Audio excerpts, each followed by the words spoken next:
Clara Mercer's knees hit the frozen ground as the rope burned into her wrists. Blood from her split lip dripped onto the snow and bloomed there red. Behind her, the mob's torches guttered against the December dark, and their voices rose like wolves closing on a wounded thing. "Hang the widow," someone screamed, and the cry went up and around and became a single hungry sound. Clara closed her eyes and put both bound hands flat against the swell of her belly over the child that had done nothing to anyone and waited to die. Then a gunshot split the night, and a voice she had never heard in her life spoke words that Silver Creek would repeat for 3 generations. "The next man who lays a hand on her answers to me." She did not know yet that the man on the horse at the edge of the square would claim her before that mob as his own. She did not know he would claim the child too, another man's child, without a blink. She did not know that the worst morning of her life was about to become the hinge on which the rest of it turned. Let me take you back to how a pregnant widow came to be kneeling in the snow with a noose around her neck. Her name was Clara Mercer, and 8 months before, she had been an ordinary woman with an ordinary grief. She kept a seamstress shop on the main street of Silver Creek, a hard little mining and cattle town folded into the Montana mountains, where the peaks came down close and the winters killed the careless. She was 25. She had buried her husband Thomas the spring before, fever, 2 years of it, wasting him down to a shadow that still knew her name at the end. And she had held his hand until it went cold and washed his body herself because she could not bear to hand him to strangers. And she had found, 6 weeks after they lowered him into the ground, that he had left her one last thing. She was carrying his child. That child was the only reason she got up in the mornings. She sewed for it in the evenings by candlelight, a christening gown of fine white cotton, the best work her hands had ever done, tiny and perfect, stitched with a hope she could not afford in any other part of her life. She would lay a hand on her belly when the child moved and tell it that things would come right, that its father had been a good man and it would be a good child, and the 2 of them would manage the way she had always managed. The shop was failing. Thomas's long sickness had eaten their savings and left debts, and a widow with a swelling belly and a mountain of bills was not a thing the town of Silver Creek admired. But Clara did not run and did not beg. She had buried her parents at 16 and her husband at 24, and she had learned that the only thing you could count on in this world was the work of your own 2 hands, and she set those hands to work and kept her chin up and asked no one for pity. She had thought, in her innocence, that a hard life honestly lived would be left in peace. She was wrong about that, because across the street and up the hill, in the biggest house in Silver Creek, the Thorntons had decided they wanted her land. Ida Thornton was the richest widow in the county, a woman wrapped in furs that cost more than Clara earned in a year, with a smile like sugar over a blade. Her son Vincent was handsome and idle and cruel in the particular way of men who have never once been told no. Clara's little lot sat on the only good creek frontage left on the main street, and Ida meant to have it, and the cheapest way to have it was to marry her son to the widow who owned it. So Vincent came courting. He came the first time with flowers and a smile, and Clara was polite and said she was not looking to remarry. And he took it the way such men take a first no, as an opening bid. He came again a week later without the flowers and told her plainly that his mother was prepared to be generous, that a widow drowning in her husband's debts could not afford pride, that a woman alone did not last long in hard country. Clara thanked him for his concern and said her answer had not changed. And then he came a 3rd time. And this time he shut the shop door behind him and turned the latch, and the click of it sent ice down Clara's spine. "Is that any way to treat your future husband?" he said. "I've nothing to say to you," Clara answered, and her hand found the heavy shears on her cutting table. "My mother offered you a way out," Vincent said, moving closer, and she backed against her worktable. Marry me, sign over this lot, and every trouble you've got disappears. But you'd rather be proud. You'd rather starve a proud widow in a cold shop than be a rich man's wife. Your mother offered me slavery and called it salvation, Clara said. And I'll tell you what I told her. No, not now, not ever. His hand shot out and closed on her wrist and squeezed until the shears clattered from her fingers to the floor. His breath was sour with whiskey, though it was not yet noon. You're going to regret that, he said soft against her face. When this town learns what you really are, you're going to wish you'd been kinder to me. And he let her go and stepped back and straightened his fine coat like a gentleman, and smiled, and told her to enjoy what freedom she had left. Then he unlatched the door and was gone, and Clara stood shaking in the silence with the shears at her feet and her unborn child under her hand, and did not yet understand what he had meant. She understood soon enough. The poison started the next week. It started small, the way poison does, a whisper here, a look there. Wasn't it convenient, folk began to murmur, how Thomas Mercer died right after he took out that little life insurance? Wasn't it strange how the widow nursed him all alone those last months, never letting anyone else near his food? Ida Thornton was too clever to say the word herself. She let others say it, and she wept prettily over poor Thomas whenever the subject arose, and within 3 weeks the town that had bought Clara's dresses and eaten at her table and called her neighbor would not meet her eyes on the street. Clara knew where it came from. She went to the sheriff, and Roy Hutchins looked at his boots and said there was nothing to be done about talk. She went to Dr. Patterson, who had signed Thomas's death certificate with his own hand, fever, plain as day, and the doctor had gone grey and would not look at her, and she understood then that the Thorntons had reached him too. A rich woman with a grudge and a purse could buy a great many things in a poor town, and she had bought the whole of Silver Creek out from under Clara Mercer's feet. They came for her before dawn on the 14th of December. Clara woke to fists hammering her door and Sheriff Hutchins's voice, and for one blurred instant she thought it was Thomas calling for water the way he had on his bad nights. And then memory came down on her cold, and she remembered she was alone. She got the door open, and Hutchins filled it, and behind him the young deputy, Marcus Webb, and behind them both a crowd already gathering with torches in the black morning. Clara Mercer, the sheriff said, and there was no warmth left in the man at all. You're under arrest for the murder of Thomas James Mercer.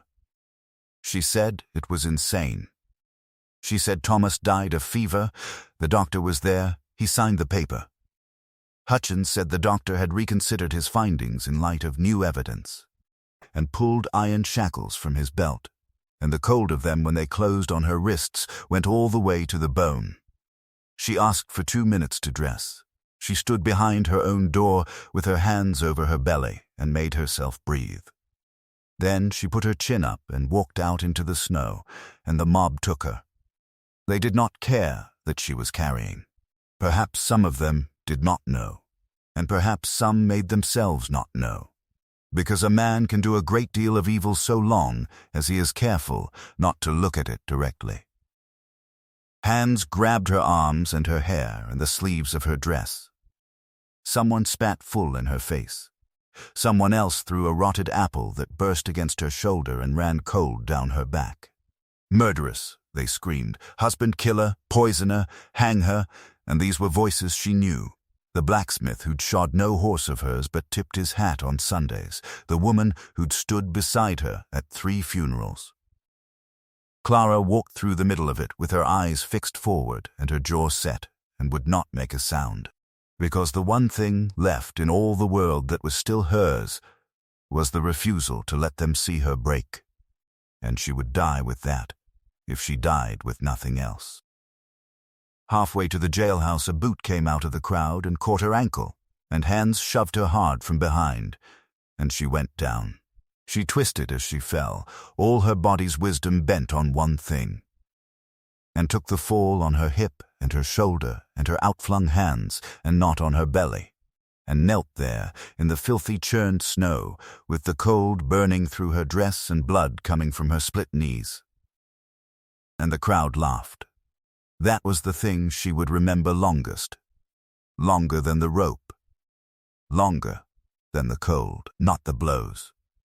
The laughter. Her neighbors laughing at a pregnant woman on her knees in the snow. Look at the proud widow now. Ida Thornton's voice cut above all of it, silk over a blade. She stood at the front of the mob in her fine white furs, untouched by the filth of the street she'd made, and Vincent beside her with his arms folded and that satisfied curl to his mouth. And the two of them looked down at Clara kneeling in the road and were pleased with their morning's work. "I didn't kill my husband," Clara said, and forced the words up out of her raw throat so the crowd could hear them. "You're doing this because I wouldn't marry your son. Because I wouldn't hand you my land." And Ida pressed a gloved hand to her breast and asked the street whether there was any lie too low for this wicked creature to tell, and the crowd growled its agreement, and rough hands hauled Clara up by the arms and dragged her the rest of the way to the cell and threw her onto the wooden cot and slammed the iron door on her. The trial was set for noon the next day. A judge was coming special from Helena. Clara wrapped her fingers around the cold bars and told the sheriff he had known her 3 years, that he knew she was no murderer, and Hutchins turned away and said he knew what the evidence said. Then he was gone, and she was alone with the cold and the dark and the child moving under her heart. She did not sleep. She sat with her back to the stone wall and her hands folded over her belly, and she talked to the baby, low, the way she did every night. She told it about its father, who had been a quiet, steady man who loved her in his reserved way and had deserved a better death than the one he got. She told it that they were going to be all right. It was the first lie she had ever told her child, and she knew it for a lie even as she said it, and she said it anyway. Because a mother says such things in the dark, whether she believes them or not. Morning came gray and howling. She heard the crowd gathering long before the deputy came for her, and the sound of it swelled hour by hour until it seemed the whole territory had turned out. When young Marcus Webb finally came, his face was pale, and his eyes would not settle. Clara stood, stiff from the cold, and looked at him. "You know this is wrong, Marcus," she said. "You know I'm innocent." And the boy said he didn't know anything, he just followed orders, and could not look at her while he said it. They had built a gallows overnight. Clara's legs nearly went from under her when she saw it. There in the center of the main street, a raw wooden platform, with a noose swaying gentle in the winter wind. They had built the thing to hang her before they had even held the trial. The trial, when it came, took place in the town hall, and it was a trial the way a slaughter is a hunt. Judge Crawford sat behind a makeshift bench with a face like carved stone, down special from Helena, and Clara understood the moment she saw him that the verdict had ridden into town in his saddlebags. The jury was 12 men she had known for years, the blacksmith and the grocer and farmers whose wives wore dresses her hands had made, and not one of them would hold her eyes. She had no lawyer. No one in Silver Creek would stand for her. Ida Thornton testified first, and she was very good. She dabbed at dry eyes with a lace handkerchief and spoke in a voice that trembled at all the right moments of her suspicions these many months. Of how the widow had hovered over poor dying Thomas, how she had insisted on preparing all his food with her own hands and let no one else near him. How convenient it was that he'd died just after the insurance was taken out. "Objection," Clara said, unable to keep silent. Dr. Patterson signed fever on the certificate. He never once said poison. And Judge Crawford told her to sit down or be gagged. And she sat with her nails cutting her own palms. Dr. Patterson took the stand and would not look at her and mumbled about symptoms that might, in hindsight, be consistent with arsenic, and never once explained why the man who'd sat at Thomas's deathbed and written fever in his own hand had changed his story 3 weeks after a rich woman came to call. Martha Cooper, who had brought Clara pie on Sundays and wept at her wedding, testified that Clara had never seemed quite natural and had asked more than once about her husband's insurance, which was a lie so bold that Martha could not say it without her voice shaking. But she said it, because Ida Thornton had reached her too, the way she'd reached all of them. When at last they let Clara speak, she stood on shaking legs with her hand over her belly and faced the 12 men and the crowd behind them. "Thomas was my husband," she said, and her voice held. "I loved him. I nursed him through 2 years of dying when the rest of you had already buried him in your minds. I held his hand when it went cold, and I washed his body, and I dug down through frozen ground to bury him, because I would not give him to strangers." She turned and looked at Ida, and at Vincent smirking beside his mother. "This is not a trial. It is a revenge. I would not marry that man. I would not sign my land to that woman, and so they have bought a doctor and frightened my neighbors and built a gallows before ever a jury spoke, to punish a widow for the crime of saying no." For one breath the room wavered, and she saw doubt move across her face here and there and thought she had reached them. Then Ida laughed, light and cruel, and asked the room whether that was the defense of an innocent woman or the raving of a guilty one, and the moment shut like a trap. The jury filed out and came back in less than 10 minutes.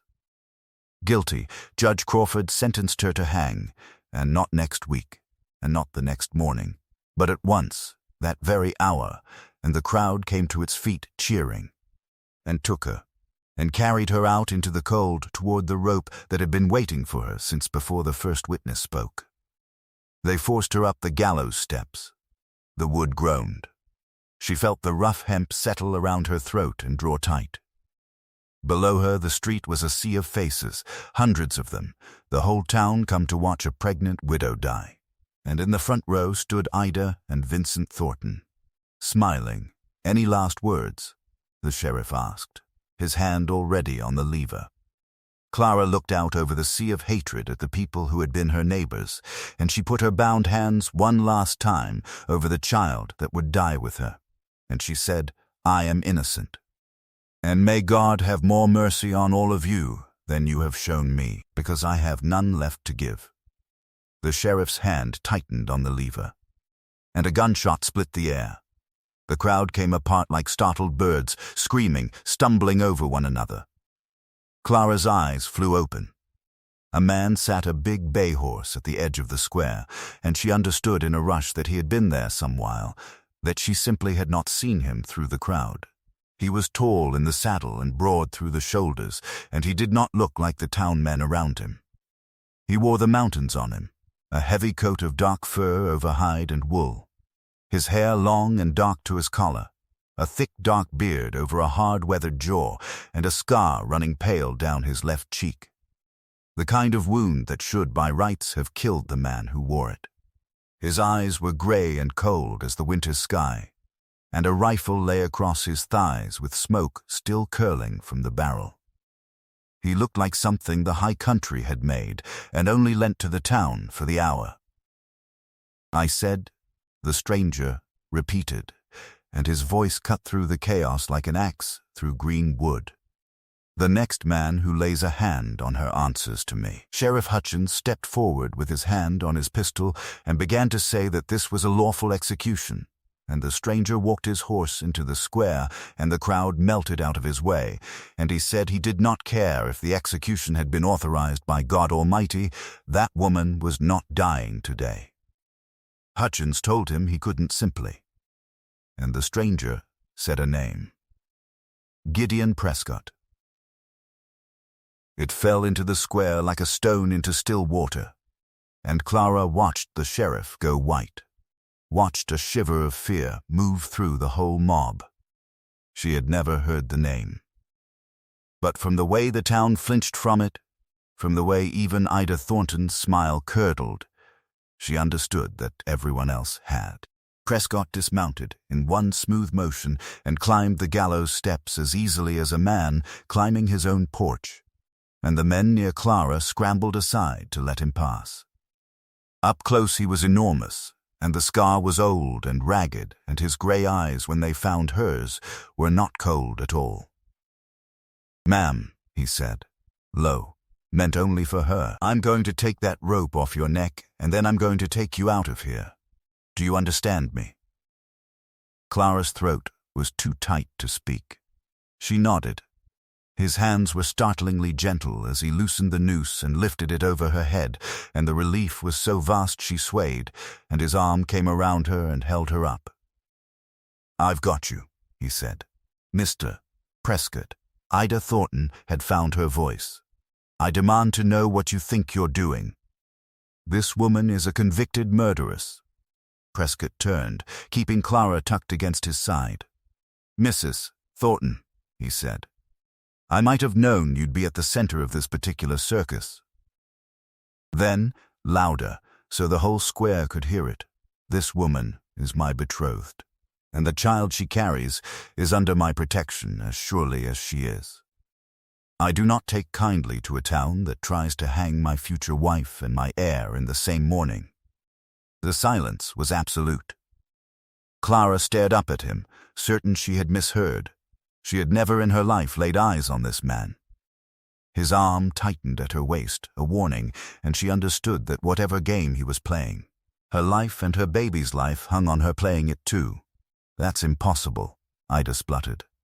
"No one has ever seen you together. She's been alone since her husband died." "We've corresponded since the spring," Prescott said, smooth and certain, a man laying down cards he knew could not be checked. "I met her passing through last year. I was delayed on business in Helena, or I'd have come for her sooner. And I'll carry the guilt of that delay a long while, seeing what this town did to her in my absence." He let his grey eyes move slowly across the crowd, and men who a moment before had been screaming for a hanging found somewhere else to look. "And I'll tell you all plainly," he went on, and his voice dropped into something colder and quieter than shouting. "I mean to look very closely into how an innocent woman came to be tried and sentenced and marched to a rope in the span of a single morning by a town that used to call itself Christian." His eyes settled on Vincent Thornton, who had gone the grey of old ash. "Especially," he said, "I'll be looking into the men who pressed unwanted attentions on her, and the mothers of such men, and what those two might gain from a widow's death and a widow's land." Vincent's mouth opened and shut, and made no sound. "Mrs. Thornton," Prescott said, turning back to Ida, and his voice could have frosted the glass in the windows, "my holdings run from here to the Bitterroot. My cattle feed 3 army forts. My name is known, and my word is good in places this town has only heard of in newspapers. If you wish to make an enemy of me over the life of this woman and her child, you are entirely welcome to try. But I would counsel you to think first, and think hard, because I have buried people I loved on account of towns exactly like this one, and I have not one shred of patience left for it." The silence that followed was total. Not a soul in that square would meet his eyes. Prescott turned back to Clara, and his face when it found her was gentle again. "Can you walk?" he asked. "Yes," she whispered.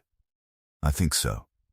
He helped her down the gallows steps with one arm firm around her, and the crowd parted before them like water before a plow, no one daring to so much as breathe wrong.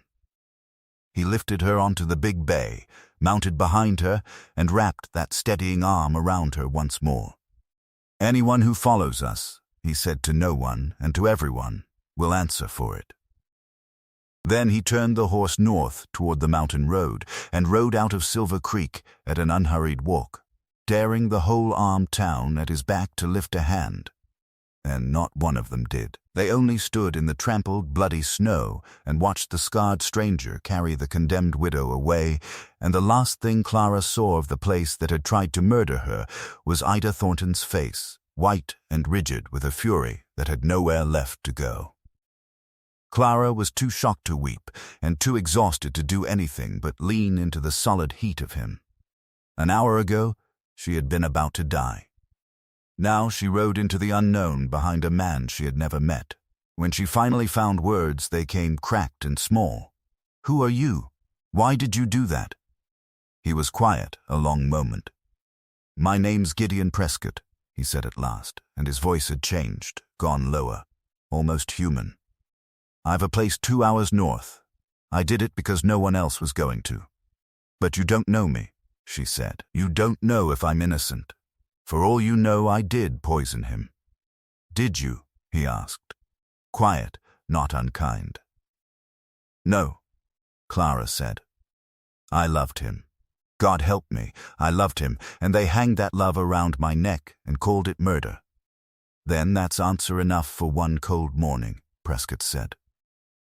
And when she asked again why a stranger would risk everything, why he would claim another man's widow and another man's child before a whole armed town, he did not answer for a long while. The horse carried them up into the timber and the snow, away from the gallows, away from everything Clara had ever known. When he spoke at last, his voice was so low she nearly lost it under the wind. "Because I stood by once," he said, "when someone I loved needed saving. And I told myself it wasn't my place, and I was slow, and he died. And I swore over his grave I'd never be slow again. That's the whole of it. Now rest. You're carrying, and you've had no sleep, and there's a hard ride yet." Clara closed her eyes and let the rhythm of the horse carry her toward whatever came next. One hand curved over her belly, and for the first time in 3 weeks the child inside her was not the only thing keeping her alive. The ride took the better part of 2 hours through driving snow and a wind that cut like glass, and Clara drifted in and out, her body finally surrendering the terror it had been running on for 2 days. Each time she woke, she was still pressed to the solid heat of him, his arm still around her, and each time some part of her braced for that arm to become a grip. For the kindness to show its teeth the way kindness always had in her experience of men who wanted something. It never did. He held her the way a man holds something he means to keep safe, and nothing more, and rode on into the white. When the ranch rose at last out of the falling snow, it was a great warm windowed house with barns and bunkhouses scattered dark around it, and people came out into the cold, calling that Mr. Gideon was back, and was that the woman from town? And someone go wake Dolores. Prescott swung down and reached up and lifted Clara from the saddle, and her legs buckled the moment her feet found the ground, and he caught her and swept her up into his arms as though she weighed nothing at all. "I can walk," she protested weakly. "No," he said, "you can't," and there was no argument in it, only fact. "You're half frozen, and you're carrying, and you haven't slept in 2 days. Save your pride for when you can stand." She was carried inside into warmth and lamplight, and the swirl of a woman's voice speaking rapid, soft Spanish. "Pobrecita, what did they do to you?" And then hands were easing her out of the ruined, bloody dress and into a clean, warm bed, and Clara went down into sleep like a stone into a well. She slept the better part of 2 days, and woke screaming from the rope more than once, the noose tightening, the faces howling, and each time the Mexican woman was there with a cool cloth and a steady hand and low words. "You are safe, child. No one can reach you here. No one." Her name was Dolores, and she had kept Gideon Prescott's house for 30 years, since before the scar, since before the brother, and she took one long look at Clara's bruises and her frostbitten hands and the swell of her belly, and appointed herself the girl's guardian on the spot. And God help the man who argued. When the fever of pure exhaustion finally broke, Clara woke to gray morning light, and Gideon Prescott sitting in a chair beside her bed, out of his heavy furs now, in a plain white shirt. Somehow both smaller and no less imposing for it, watching her wake with a careful stillness, as if he were afraid of frightening a wild thing that had come in from the cold. "How do you feel?" he asked, low. "Like I've been trampled by a horse," she said. "Or hanged, almost hanged." Something moved behind his gray eyes, pain or anger, and was gone before she could name it. She pushed herself up against the pillows, one hand going to her belly, and found the child there, still moving, still hers, still alive against every odd. She met his eyes straight on. "Why did you save me?" she said. "Truly. And don't give me philosophy about fighting chances. Why me?"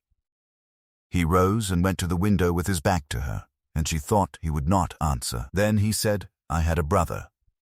Daniel, younger than me by 6 years, and I raised him more than our father ever did. Our mother died bringing him into the world, and our father drank himself past any use, so it was me fed him and taught him to ride, and sat up with him when he was sick. He was a soft-hearted boy in a hard country, always carving little animals out of scrap wood to give away. Couldn't pass a stray dog without feeding it. He got crosswise of some hard men over a card game that wasn't even his own, just a debt he'd stood good for to help a friend, and those men decided to make an example. He paused, and his voice went flat and careful, the voice of a man handling something that still cut. I was a day's ride off, buying stock. By the time word reached me and I killed 2 horses getting back, it was done.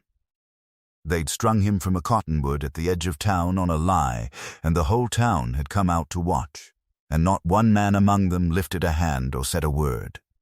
Same as your town, Clara, exactly the same. A crowd that knew better and did nothing, because doing nothing is easy, and standing up is hard. He turned from the window, and his gray eyes were terrible. I've spent 10 years since making myself rich enough and feared enough that no town would ever dare do to me or mine what they did to Daniel. I told myself that was justice. It wasn't. It was just armor. And then I rode into Silver Creek on a supply run I could have sent a hand to make. And I found a whole town about to hang a woman with a child in her over a lie a blind man could see through, and I sat that horse at the back of the crowd for 1 whole minute, Clara. 1 whole minute I told myself it wasn't my affair. The same words I told myself the morning I chose to buy stock instead of ride home to my brother. He was quiet. And then I heard you say you had no mercy left to give them, and I thought of Daniel on that rope, and I could not do it again. I could not sit still and watch it twice in one life. So I didn't. He reached into his coat then and took out a small thing and turned it in his big scarred fingers and set it on the table by her bed. It was a horse, carved from pale wood no bigger than her palm, worn smooth from years of handling, one ear chipped away. "Daniel carved it," Gideon said. "The last one he ever made me, a week before they killed him. I've carried it every day for 10 years. I don't rightly know why I'm telling a stranger all this, except that you had both hands over your belly on that gallows the way I've had my hand around this in my pocket every day since, and I knew the look of it. A person holding on to the last of something they couldn't save." Clara looked at the little horse, at the chipped ear worn smooth by a decade of a grieving man's thumb. And then she thought of the fine white christening gown, folded in a drawer, in a shop in a town that had tried to hang her. The one beautiful thing her hands had made, stitched for a future she'd had no right to believe in, and she understood that this scarred and frightening man had seen her more truly in a single morning than her whole town had in 3 years. The pretend engagement had a problem, and they both knew it, and it was Clara who said it first, a few days on, when she could sit up and take broth. "You told a whole town I'm your betrothed and the child is yours," she said. "That lie kept me alive. But it's a lie, and lies rot, and when it rots I hang after all, and you're ruined for harboring me. Then we make it not a lie," Gideon said, as plainly as a man remarking on the weather. Clara stared at him. "Hear me out," he said, and set his big hands on his knees. "I'm not speaking of anything improper. I'm not asking you to feel a thing you don't feel, nor to share my bed, nor to be anything but what you are. But the lie that saved your life is a rope with a frayed strand in it, and the day it parts, you hang after all, and I hang beside you for harboring a condemned woman. So, we cut the frayed strand out. We make it true on paper. If you're my wife in the eyes of the law, then no sheriff and no judge and no Ida Thornton in this territory can lay a finger on you. Because a man has the plain legal right to stand for his wife, and my name is a wall this whole country will not climb. Your child would be born a Prescott, legitimate, heir to everything I've built, with land and a name and a roof no one can ever take. And you would have what you have not had in a very long time, which is room to breathe, and time to heal, and people at your back. And what do you get? Clara asked, because there is always a price, and I have learned to ask it first. Gideon was quiet a moment. I get to not have failed this time, he said simply. That's the truth of it, and I'll not dress it prettier. 10 years I've carried a boy I came too late for. You and that child are a thing I came in time for. Maybe that's selfish. Maybe I'm buying my own peace with your marriage. But I'll tell you the rest of the bargain plain, so you can weigh it honest. It'd be your choice, all of it. If the day ever came you wanted your own road, I'd not stand in it. I'd set you and the child up handsome, deed you land of your own, and let you go with my blessing and never say a word against it. I've spent 10 years holding on to things I couldn't save. He looked at her steady. I'll not add a living person to that list. A wife I keep by locking the door isn't a wife, it's just one more grave I visit. You'd be free, Clara Mercer. Married and free both. I know that sounds like a contradiction. I mean it all the same. Clara looked at this man, at the chipped wooden horse he'd set on her bedside table, at the honest hard grief in him that was the twin of the grief in her, and she thought of her child born a bastard in a country that had wanted them both dead. And she thought of Thomas, who had loved her and who had wanted, more than anything, for her to go on living after him. All right, she said at last. I'll marry you, for the child. And Gideon Prescott nodded once, as though a fair and honest deal had been struck between two people who understood each other, which it had, and neither of them said aloud the small quiet thing that both of them had already, without permission and without a word, begun to feel. They were married by Reverend Cole in the ranch's own parlor 3 days later, with Dolores weeping openly and the ranch hands crowded at the doors in their Sunday best. Clara wore a dress Dolores had made over in 3 days, deep green wool that softened her, and Gideon wore a good black coat over his mountain frame and looked, she thought, both terrifying and oddly nervous. A man more at ease facing an armed mob than a quiet vow.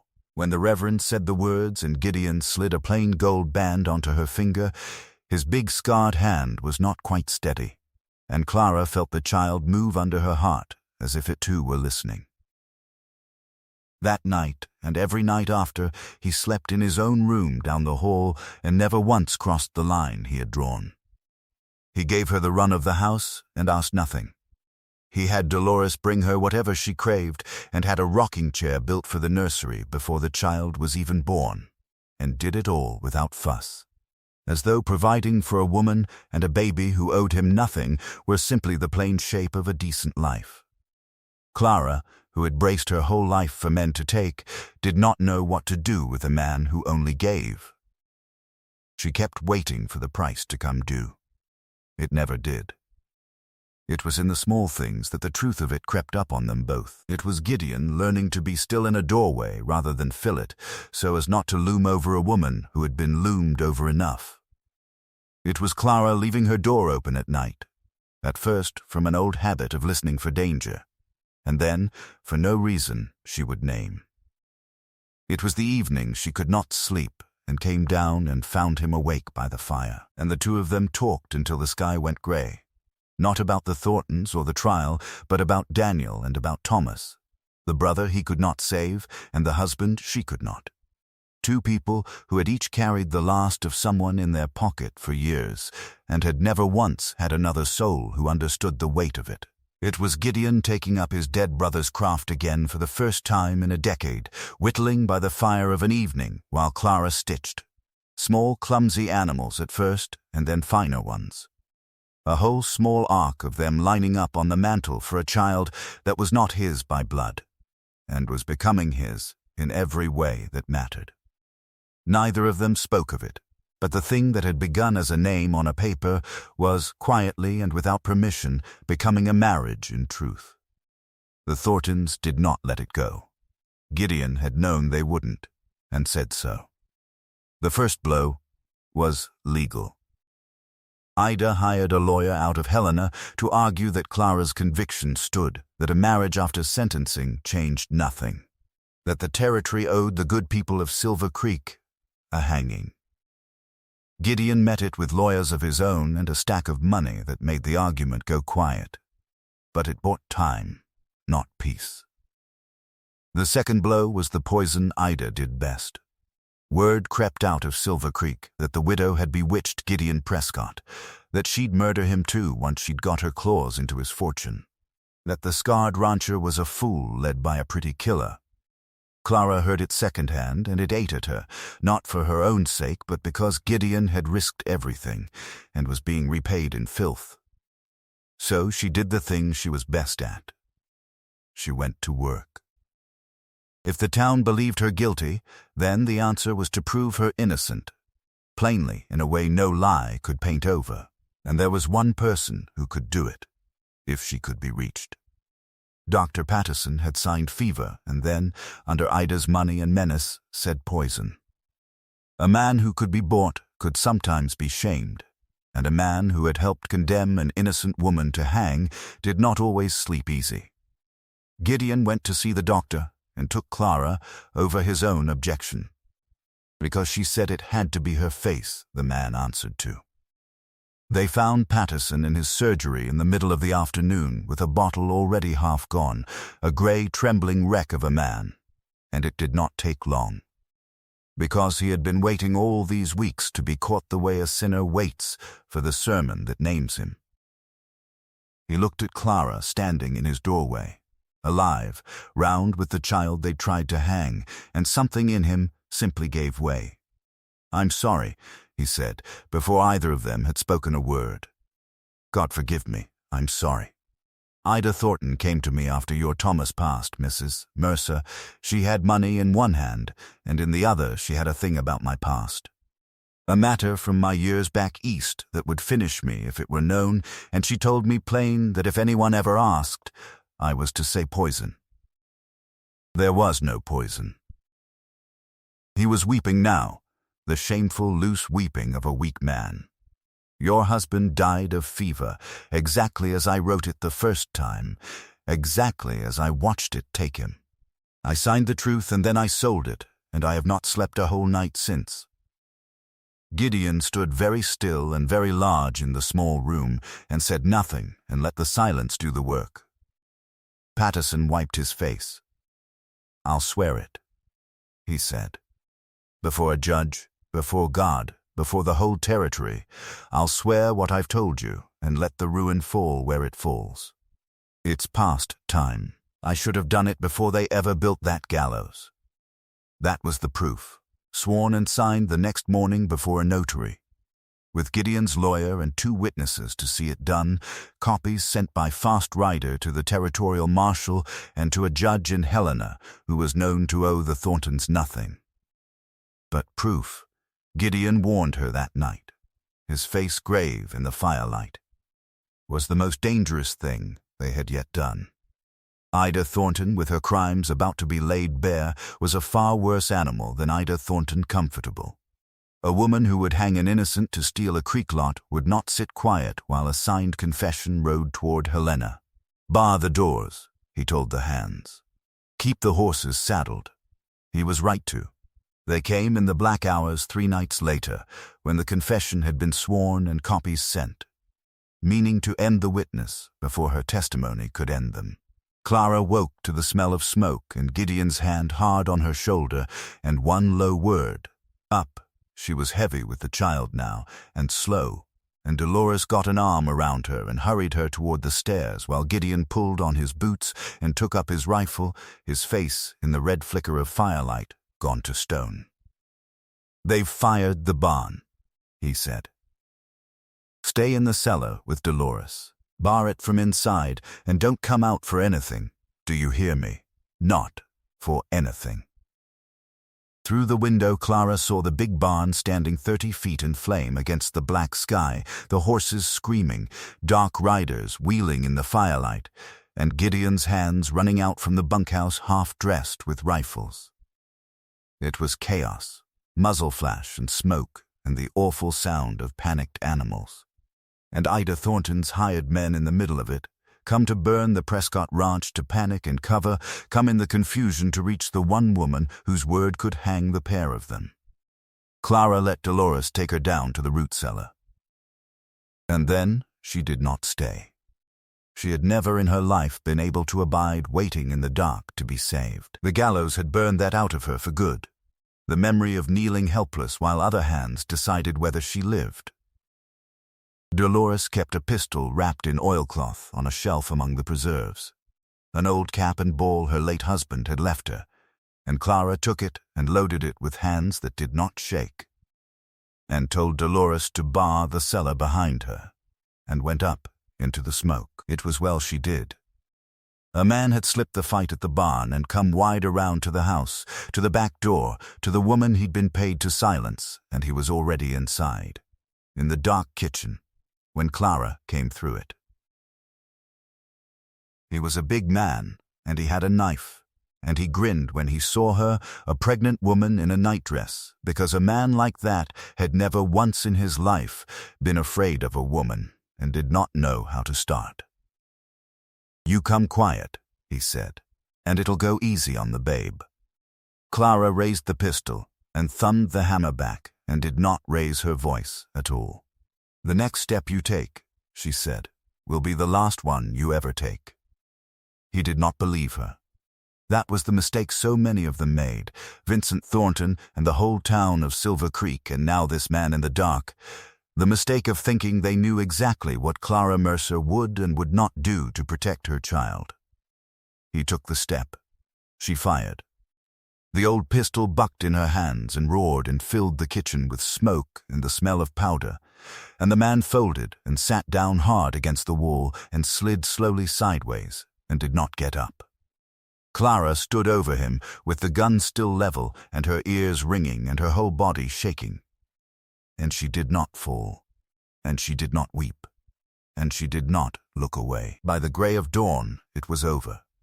The barn was a smoking ruin, and one of the hands had taken a ball through the arm and would keep it, and 2 of the raiders were dead in the yard, and the rest were on their knees in the mud with their hands bound behind them, and Gideon standing over them with his rifle and a look that promised worse than the law. And one of the bound men, staring at the 2 dead in the trampled snow and understanding a rope was coming for him now too, began to talk very fast, and named Vincent Thornton as the man who had hired him in the back room of a Helena saloon, and Ida Thornton as the money behind the whole of it.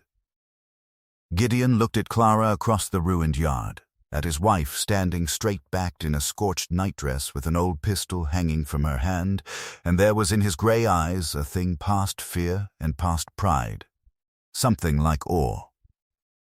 "You were supposed to stay in the cellar," he said. "I've never once done what I was supposed to," Clara answered, and something in his hard mouth almost turned toward a smile. That, with Patterson's sworn confession, with the ash of a good man's barn and the testimony of the men who'd been paid to burn it, was more than even Silver Creek could look away from. The marshal came down from the territory, a hard, fair man who owed the Thorntons nothing and did not like being lied to. Judge Crawford, who had condemned Clara in an hour and sentenced her to hang before the ink was dry, found his own conduct suddenly of great interest to men above him in Helena, and did what cowards do when the wind turns, and became the loudest voice against the Thorntons in order to save his own neck. It was a poor sort of justice that ran on a coward's fear. But Clara had learned to take justice however it arrived. Vincent Thornton was taken for arson and for conspiracy and for the hired murder of the men dead in the Prescott yard, and he did not go quietly, and it did not matter that he didn't. Ida Thornton was the harder of the two to bring down and the easier to break, because she had never once dirtied her own hands. She had done all her killing through other mouths. The doctors and the witnesses and the juries, and a woman like that believes to the last that she is untouchable. But her money could not save her when it was her own son swearing against her to lighten his sentence, and her town would not stand by her when standing by her meant standing against Gideon Prescott, whose name ran from Silver Creek to Washington, and whose patience with the Thorntons was at an end. She lost the lawsuits she had filed to keep Clara condemned. She lost the son who had been her instrument and turned, in the end, into her accuser. She lost the good name that had been her only true weapon, and found that a reputation, once it breaks, does not mend. She ended her days a bitter, friendless woman in a great cold house that no one visited, which Clara, on the rare occasions she thought of her at all, decided was a fairer hell than any rope, for a woman who had tried to hang a mother and her unborn child over a strip of creek water. Clara was cleared. The conviction was struck from the record, and the territory issued a paper over an official seal declaring her innocent of any crime, and Gideon had it framed and hung it in the front hall of the ranch where every soul who entered would see it. "Not for your sake," he told her, "for theirs." So the shame of what this country nearly did has a place to live where folk can look at it, and somewhere in all of it, between the fire and the confession and the long, slow winter of setting things right, the last distance between them closed. The christening gown that Clara had stitched in the worst weeks of her life was fetched at last from the shop in Silver Creek, Dolores riding in for it with an escort of 4 armed hands and a look that dared anyone in that town to say a single word, and Clara finished the tiny thing by the fire on the evening it came home, the last stitches of a hope she had once had no right to hold, while Gideon whittled beside her and the small carved animals multiplied on the mantel. It was on that evening, without a word spoken about it, that she reached over and took his big scarred hand in her small one and simply held it, and he let her, and neither of them let go for a long while. And that was the whole of how the paper became a marriage. The night she felt the first pain she was calm, because she had decided long ago that fear was a thing that happened to her body and did not have to reach her mind. She labored 16 hours with Dolores at her side, wiping her brow and murmuring the old Spanish blessings, while Gideon wore a track in the parlor floor below and could not be made to sit or eat. And when the child's cry finally came, thin and furious and gloriously alive, he came through the door without waiting to be asked, and stopped just inside it as though he had walked into a church. Clara lay propped against the pillows with the baby in her arms, and she watched the scarred, terrifying, gentle man cross the room as if the boards were holy ground, and look down at another man's son, and come apart. "It's a boy," she said, "a perfect, healthy boy." Gideon reached out one enormous scarred finger, and the baby's tiny hand closed around it and would not let go, and something in the man that had been clenched tight for 10 hard years came loose all at once. His shoulders shook. He made no sound. The tears ran down into his beard, and he did not wipe them. "What'll we call him?" he managed at last, rough as gravel. Clara had turned it over the whole long winter. She had thought of Thomas, for the husband who had given the child life and then, in dying, given her the road that led here. She had thought of her own father. But she looked up at Gideon's face, at the grief and the joy warring across it, and there was only ever going to be one answer. "Daniel," she said. "I want to call him Daniel." Gideon's breath stopped in his chest. His brother's name. The soft-hearted boy who had carved little animals and fed stray dogs and been hanged on a lie while a town watched, the boy Gideon had come a day too late to save, whose last small horse had ridden in his pocket for 10 years. "Clara," he said, and could barely say it. He was mine to grieve. You don't have to, he's part of your story, Clara said, and reached for his hand. And now he's part of our son's. Let the name be a living thing again instead of a grave. Let a Daniel grow up in this house safe and warm and loved, and never once be left to hang on anybody's lie. That's how you carry a person forward. Not in your pocket. In your life. Is that all right? Gideon could not speak at all now. He nodded, and gathered his wife and the boy into his great arms, and held them, and wept without shame. And then, after a long while, he reached into his pocket and drew out the little pale wooden horse with the chipped ear that he had carried every day for 10 years, and he looked at it once, and he set it down gently in the blankets beside his sleeping son. And that was the first thing in a decade that Gideon Prescott had been able to lay down. He had carried the last of what he couldn't save for so long that his hand had shaped itself around it. Now there was a living Daniel to carry instead, and the little horse could rest at last in a child's hand, which was where it had always been meant to be. Spring came slow to Montana, the snow giving way to pale sun and tentative green. In late April, Clara rode into Silver Creek alone over Gideon's objection, because it was a thing she needed to do on her own 2 feet and no other way. He had offered to ride at her side. Those people almost killed you, he'd said. Those people, she'd answered, almost killed me. Yes, and if I let the fear of them keep me out of that town for the rest of my life, then they've taken something after all. I won't give them that. So she rode in alone with her heart hammering and her chin high, the child she'd saved asleep back at the ranch in Dolores's arms. The town went quiet as she passed. People stopped what they were doing to stare. A woman they had watched march to a gallows, now riding their street alive and well, and a Prescott. Some looked away with the shame plain in the set of their shoulders. A few nodded, uncertain of their welcome. And one, the man who kept the general store, James Whitfield, whose daughter's wedding dress Clara's own hands had sewn, stepped out into the road with his hat crushed in his hands and could not at first get the words out. "Mrs. Prescott," he managed. "I hoped you'd come back," I wanted to say. He stopped, started again. I stood there in the street, and watched them drag you to that rope, and I never said a word, never lifted a hand.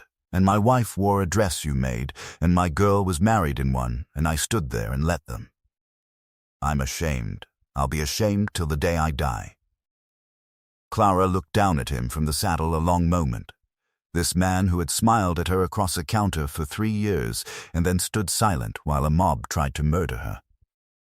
"I believe that you're sorry," she said at last. "I do. But I don't forgive you, Mr. Whitfield, not yet. Maybe not ever." He flinched and nodded and said he understood. "No," Clara said, not unkindly, "I don't think you can. But I'll tell you what you can do. If there is ever again a soul in this town accused on a rich person's lie and a crowd gathering and a rope going up, you remember this exact morning. You remember what your silence built, and you open your mouth. That's the only apology I'll ever truly accept, and you'll make it to someone who isn't me." Then she touched her hat and rode on, and left him standing in the road. She rode to the little cemetery at the edge of town, to a plain wooden cross at the back that she had bought with the last of her savings a year before, and she knelt in the new spring grass and laid her hand flat on the cold ground. "Hello, Thomas," she said. "It's been a while."